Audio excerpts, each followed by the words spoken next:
Maybe you're new to homeschooling and things just are not turning out the way you expected it to be. Or maybe you've been homeschooling for quite some time now and you just have a specific child who you feel is ruining the whole experience. Well, let's talk about it. Hey guys, it's Vani from Mrs. Mom's Homeschool, and I just want to welcome you to my channel if you're new here. I have been homeschooling my children since 2012. In my homeschool community, I have asked the question, what are some things that you struggle with as a homeschooling mother? And ladies, the response was overwhelming. And I've been doing this for quite some time, so I related to about 95% of you and the struggles that you guys are dealing with. So in today's video, I'm just hoping to give you guys a little bit of advice from life lessons that I have learned that have helped me in this situation and in these different topics of the different concerns that you guys have had. One of the big concerns was, how do you know when to quit homeschooling? How do you know when it's time to put your child in school, or if it's okay to put your child in school, or if it's time to take a break? Now, before I start, you should know that I do have a child who is in school. And although I don't share the details behind the why in any of my videos because I want to protect my family's privacy, homeschooling just wasn't a fit for us. And I want you to know that it is okay if homeschooling isn't a fit for one of your children or for you as a family. I got some ugly stares and some pretty random comments when I did tell my friends that I was putting my child in school, even when they knew that she was going to a Christian school. But you know what? At the end of the day, who cares what your friends think? Who cares what people think about your decision? It is your decision. Your friends don't have to walk in your shoes. They don't have to deal with the things that you deal with or the decisions that you have to make. They have their own struggles to deal with. And if they're making comments to you that are making you uncomfortable about your choice, then obviously they have not walked in your shoes, and you should just ignore them and block them out. And don't ever feel like you have to explain yourself to anyone. Your decision is between you and your husband and your family, and that is it. So I just want to talk about some different scenarios, and what I will do is I will link some cards in the description below so that if you're dealing with a specific topic, you can head over to that topic and you don't have to listen to all of the rest. Scenario number one, you're new to homeschooling. You've watched some homeschooling videos, some day in the life videos, and it looks absolutely beautiful. The children there are having so much fun. The moms are doing poetry tea time. All the laundry's getting done. The house is nice and clean. The kids are respectful. They're having fun. They're doing everything right. It's just a perfect homeschool day. And then your homeschool is a hot mess. Your house looks like it threw up on itself. Your kids are disrespectful. They're lazy. They're not paying attention. They're running amok. They're fighting with each other. They're not listening to you. They're not wanting to complete their homeschool. And you're like, you know what the heck am I doing this for? And you're thinking about sending your kids back to school. So if this is you, I would like to tell you, number one, take a deep breath. Realize that the videos, first of all, that you see, that I post, that other homeschoolers post, it's not giving you a whole picture of our homeschool. Don't ever think that anybody's homeschool is as picture perfect as it is on YouTube, because that is what the clip button is for in our editing programs. So as a new homeschooling family, you have to give yourself and your children some time to adjust to this new scenario. Remember, your home used to just be a place where you would relax and hang out and maybe watch TV and eat dinner. And now all of a sudden your home is also your kids' classroom, and they're waking up to do lessons and schoolwork in their home. They're still in their pajamas and they're having to do all these different things. And I imagine it's a lot harder when you're bringing in older kids, middle school and high schoolers home. That's got to be really difficult. I haven't experienced that yet, but I can imagine that being extremely difficult, because now you have kids with attitudes and opinions that are coming home and feeling like they just want to do whatever they want to do and they don't have to do school because they're home. And lots of times kids that are older in middle school and high school age don't take school seriously because they're just home and they're homeschooled. They don't think that it's the same as them being out in a brick and mortar school. And you need to give yourself grace, mom.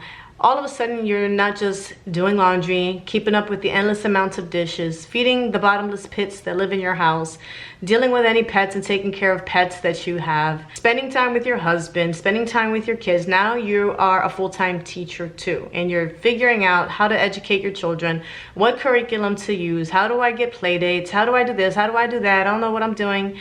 And it's a lot. So give yourself some grace. You made a big decision in deciding to homeschool, and I of course believe that it was the right decision, but you need to make sure that you believe it was the right decision. And the first thing I always tell new moms that are homeschooling, that are having a hard time, is to know your why. Remember and write down why did you decide to do this? And remembering why you decided to do it is going to keep you motivated. It's kind of like when you have a goal, when you have a business or you have goals in your life. They tell you to write those goals down every day so they stay fresh in your mind and you're constantly working on them. So in the same way, remembering why you decided to homeschool in the first place, keeping that in the forefront of your mind is going to help you to stick with it and to learn everything that you can so that you can stick with your homeschool no matter what you're going through. My biggest tip when struggling with homeschool period, whether your kids are not doing their assignments, whether they're being lazy, whether they have attitudes of children, laziness, unwillingness to do work, those are all disciplinary problems. Those are problems in the heart of the child that need to be tackled separately. And I am not an expert. I myself am reading books right now on managing attitudes and disciplinary issues in teenagers to learn how to deal with this age group. And if that's what you need to do to understand how to handle the heart issues of your children, then by all means listen to podcasts, watch YouTube videos, read some good books, pray about it. Ask for, if you're a Christian, ask for some Christian guidance on what you should be doing or what you should be doing differently. If you need counseling, or your family needs counseling, or your kids need counseling, get the help that you need, because these are all disciplinary issues, and that if they're not dealt with in the heart, you're never going to be able to have a good homeschool, because those behaviors are going to just continue because there's something else going on. So get the help you need. It's okay. You are not alone.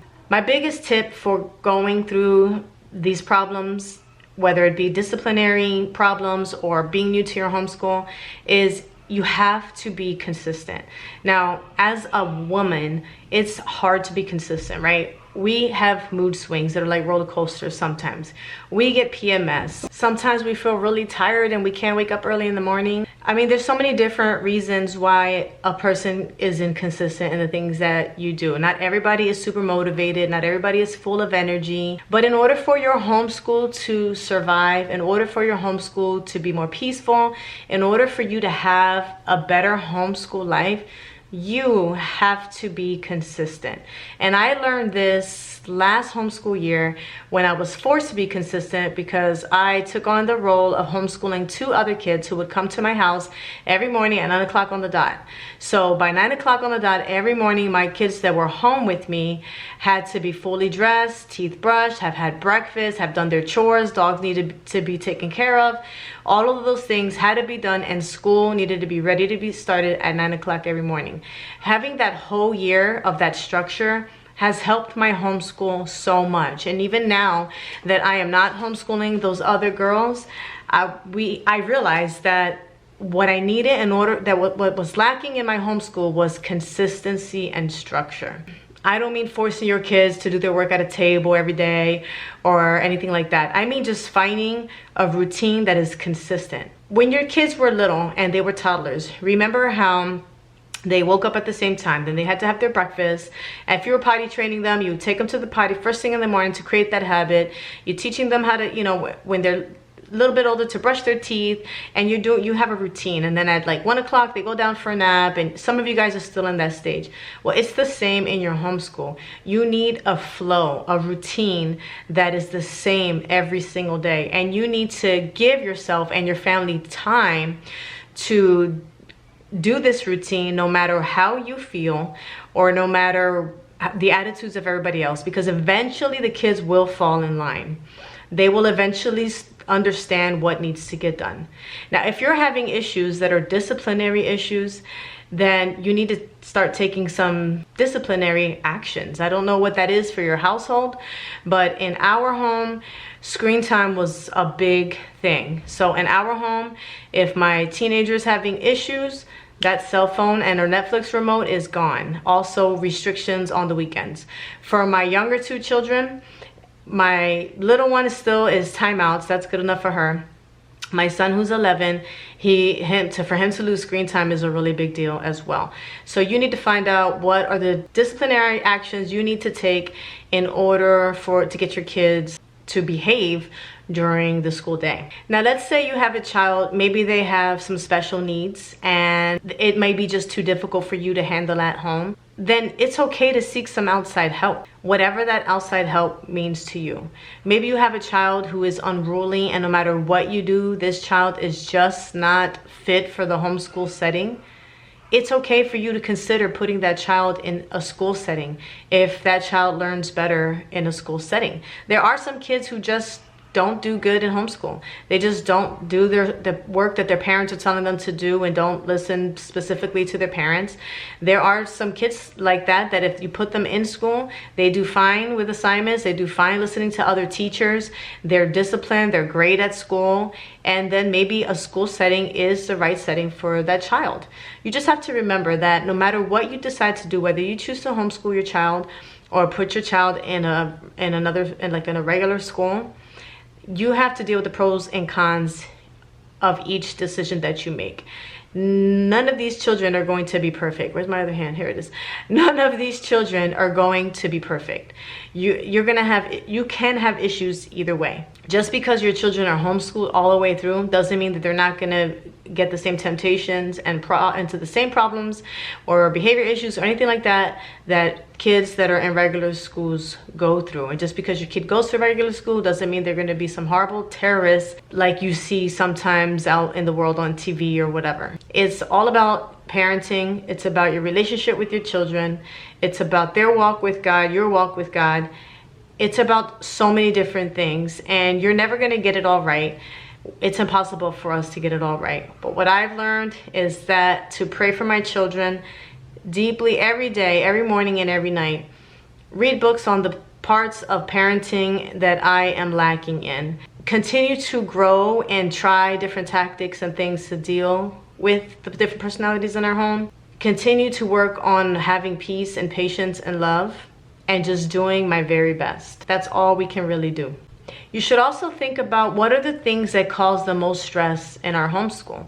Maybe your child needs more help in a subject. Maybe math is where you struggle the most and your child is just getting on your last nerve and you both dread that math lesson every single day.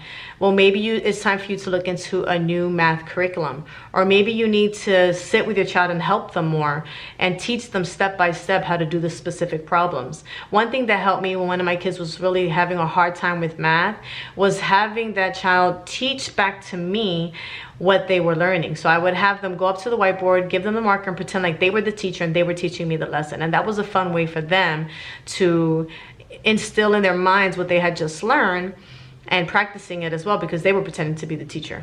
There's different things and ideas that you can use to make homeschooling more fun. Maybe your homeschooling is just boring. Maybe your homeschool doesn't have enough excitement in it. If so, I do have a playlist here with a bunch of ideas on how to make school more fun, different things that we use in our homeschool, different ways. I don't sit at the table all day. I find that boring for myself. So we sit on the floor a lot. Sometimes we go outside. Sometimes we go to the park and we do school. If I'm waking up and I'm just in a funky mood and I just don't want to be in my house, I pack a picnic blanket, I pack my core subjects, some snacks, and we head off to the park. We do school there. The kids can play and they can take nature walks or whatever, and I just do a different setting. Maybe you just need a break. Maybe all this thought about putting your kids back in school is because you need a break. Then take a break. Take off an entire week and just have fun, or just do nothing, or just go on trips, or just let your kids watch TV and movies the whole day and you go just get yourself together. It's not going to damage them for life if you do this for a short period of time.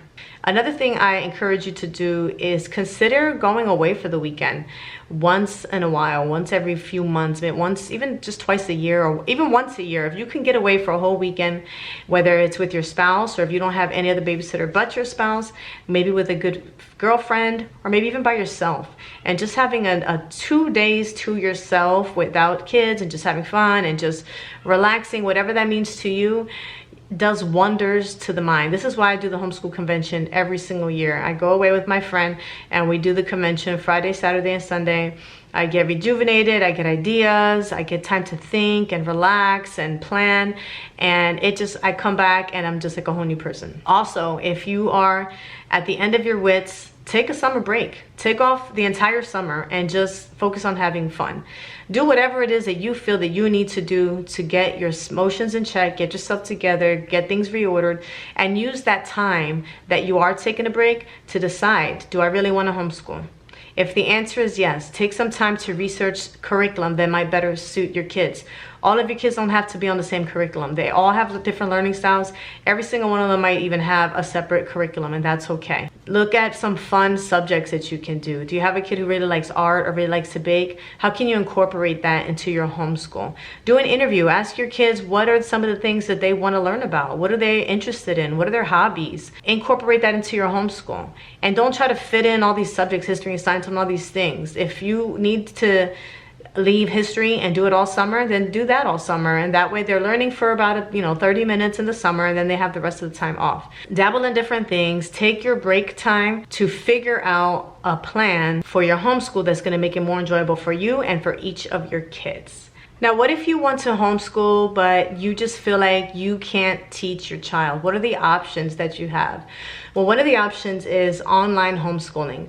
If you can do your state's virtual schooling, they are accountable to their teachers, and you are just there making sure that they get the work done. That way you don't have to deal with their attitudes. I mean, they have to get the work done, so you have to deal with that attitude, but they have to be accountable for their own grades and their own workload and all of those things. So that is one option for you if you do want to still homeschool, but you don't really want to be the one to teach them. There are also other online programs that are not from the state.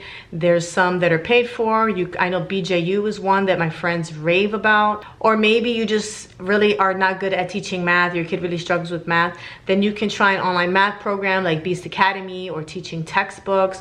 Whatever subject you're having the hardest time in with your child, or the most resistance, maybe you can find an online teacher for them to take that course in. Or you can find a homeschooling co-op that offers that. Some co-ops offer algebra, some offer writing, some offer science and history. So instead of you tackling on these topics that are causing conflict in your home and in the relationship with you and your kid, have someone else do it. Also remember that when you're a homeschooler, the most important thing is not getting the work done. The number one priority is having a relationship with your children. Okay, because let's say you don't have a good relationship with your kids because the homeschooling has ruined it, and they grow up and they finish homeschool and then they don't get a job, they don't go to college, and you don't have a relationship with your child. Was it all worth it? Now, wouldn't you rather have had great memories in homeschooling and have a good close relationship with your child? Because that is most likely going to help them in the future to want to do better, because they feel closely connected to you and they don't have all those extra issues. So make a list of what are the times of days that are causing conflict. Who are the children that are causing conflict in your homeschool? Is it a specific subject that is causing the conflict? Are their lessons too long? Do you think it's the curriculum?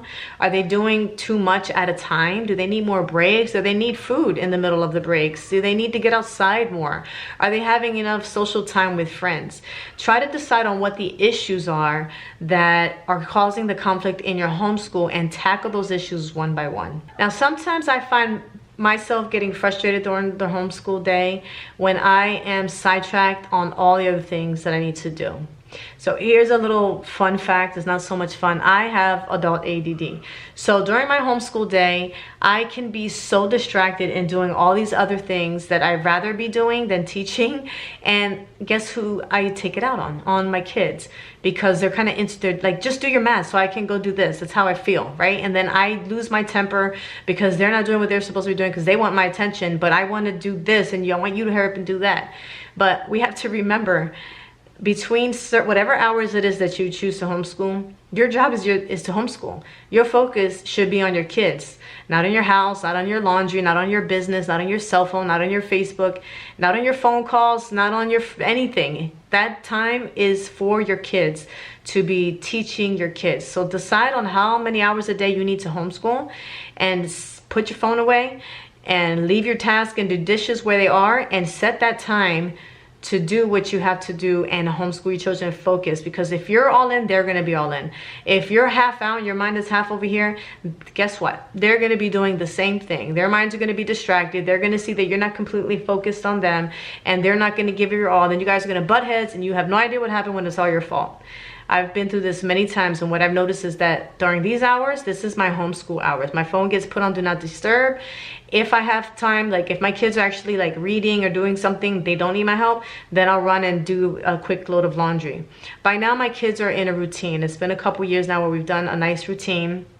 And so I have more time now to do laundry and do the dishes and make a meal and prep different things because they're used to it already. But it was not always like that. Let me tell you, when I had a toddler, I have a fun video here, okay, on all the millions of things I tried to do to entertain this kid while I was homeschooling the other kids. You guys should watch that video when you're done this one. But it wasn't always consistent like it is now. It took me time. It took me years. I told you I've been doing this for 10 years, and I told you that we just had a consistency in the last 3 years. It took me longer because that's just how I just learned things slower, I guess. I don't know. But it took me a longer time, probably because of the ADD, where I'm all over the place and I can't be consistent. I can't just stick to one thing. But once you figure it out, ladies, and you figure out what works for you and you're consistent, things do start to fall into place. Now, let's say your problem is there's too much emotion going on in the house. Once again, those are heart issues. And for you, it might be a medical issue. Why are you feeling moody? Why are your emotions all over the place? Do you have some issues that you need to work on before you can give your all into your homeschooling? This might be something you may need to really pray about or really talk to God about and let the Holy Spirit work in you to get those things out of you and fix those things. Or maybe you just have some hormonal issues and you need some sort of vitamins. You need to see a doctor to figure out what is unbalanced in my life, that I'm always feeling tired, or I'm feeling cranky. What can I do? Is there a supplement I can take? There's something that you can do to help yourself release the stress. A lot of it comes from things that we're dealing with in the background that comes out when we're put to the test. Now, I have this wonderful illustration I'm going to share with you guys really quickly, and that is the tea bag illustration. A tea bag has a flavor inside of it, and when it's put in hot water, all the flavor of that tea comes out into the hot water. So that tea bag represents your heart. If you have resentment and bitterness and hurt and pain and anger and trauma inside your heart, the minute your kids start tantruming or not doing their homework or breaking something or doing things that irritate you, all that ugliness that's in your heart is going to come out. And so we have to deal with our hearts on our quiet time. I recommend that you spend some time in the morning praying and reading your Bible and working through these heart issues of your own, so that when you're put in the hot water, ugliness does not come out. Ladies, I really hope that I touched on some of the topics you guys were dealing with, and I hope I answered some of your questions. If I did, please leave it in the comments below. If you have any other struggles you'd like to see if I have been through it, which I probably have, I want you to leave that in the comments below, and I'll see if I make a video for you. Thank you so much for watching, and I'll see you in the next one.